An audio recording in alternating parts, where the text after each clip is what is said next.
Landis, his gaunt face more solemn than usual, left his office several times during the next hour and hurried 4 doors east to Matthews' office. He brushed past the reporters and ignored their questions, but it was clear he was acting as go-between for Pecora and Kennedy. A little after 4 o'clock, he popped out of Matthews' office, this time accompanied by Kennedy, and the pair entered the office where Pecora waited. Another hour dragged by. At 5 o'clock, the building was emptied of its swarm of clerks and stenographers who poured out into the steaming sidewalks, leaving halls and offices silent. The drowsy afternoon wore on. Suddenly, the door of Landis's office swung open. Out stepped Landis, Pecora, and Kennedy, all grinning from ear to ear. Side by side and in perfect step, the 3 marched down the hall. Pecora and Kennedy, noted the reporter from the New York Times, appeared as, quote, chipper as 2 long-parted and suddenly reunited brothers, end quote. After a few moments of confusion as the commissioners and the press crowded into Matthews' office, it was discovered that Judge Healy was missing. Weary of waiting, he had slipped up to his office on the floor above to take a nap. A telephone call brought him hurrying back in his shirt sleeves.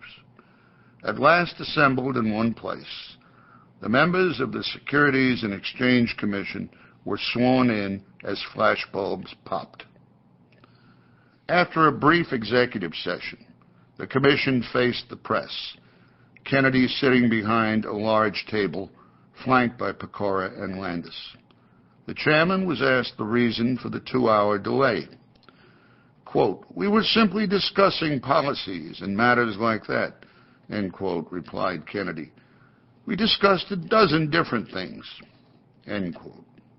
Had the discussion of the chairmanship taken as long as all the other subjects put together? Kennedy turned to the men seated beside him. Their reply to the press was a unanimous smile. A man of charm when he wanted to be, Kennedy had won at least the temporary support of his distrustful colleagues. To each of them he had said in effect, quote, "Now what do you have against me? I'm only trying to do this job right, and if we all work together, we'll get it done," end quote. He did not stop with his fellow commissioners. The next day, at the inexpensive, open-front Tally-Ho Tavern Coffee House, an unlikely party of 4 sat down to lunch. With Landis at his side, the former speculator Kennedy greeted Ben Cohn and Tommy Corcoran, who had helped draft the bill to curb speculation, and asked point blank, quote, "Why the hell do you fellas hate me?" end quote. Put so directly, Kennedy's question rather startled these men of subtle intelligence, and they spent the next several minutes assuring their host he was mistaken. Meanwhile, Kennedy, who understood and respected the power of the press, launched a counterattack against his critics. 2 of his friends, Bernard Baruch and Herbert Bayard Swope, called on their friend, Arthur Kroc of the New York Times, and asked his support for the SEC chairman. The influential columnist promptly wrote a glowing account of Kennedy's career, referring to him as, quote, "a famous baseball player at Harvard," end quote, an astute young banker who had been invited to take over Columbia Trust, an able executive who ran the Fall River shipyard, and a stock market operator who has never been in a bear pool in his life or participated in any inside move to trim the lambs. Kroc concluded, quote, "He is committed to the central idea of the securities legislation, that investors shall be protected from speculators and market riggers. He is committed further to the President's plan that the laws shall be so administered as to revive the capital market and take relief burdens off the government. He may be counted on to make it easy for honest issues and very, very difficult for the other kind, end quote. Kennedy gratefully remembered the handsome introduction to public life and mentioned it to Kroc, with whom he was soon on intimate terms, many times over the years. His ability to befriend the right people in any environment soon was apparent. Not so noticeable, except to those who were involved, was his loosening of older ties that were no longer useful. Elisha Walker, for instance, now saw his once close friend infrequently. In a short while, Kennedy would declare privately but emphatically to a newfound friend in the Capitol, quote, "I have yet to be indebted to anybody in Wall Street," end quote. Before leaving Hyannisport to assume the SEC chairmanship, Kennedy told a reporter, quote, "I have dropped everything for the next 5 years and will make my headquarters in Washington," end quote. The implication that he would serve his full term on the commission was misleading. He had taken the job on condition that Roosevelt would allow him to resign as soon as the SEC was organized and running smoothly, which he hoped would require no longer than a year.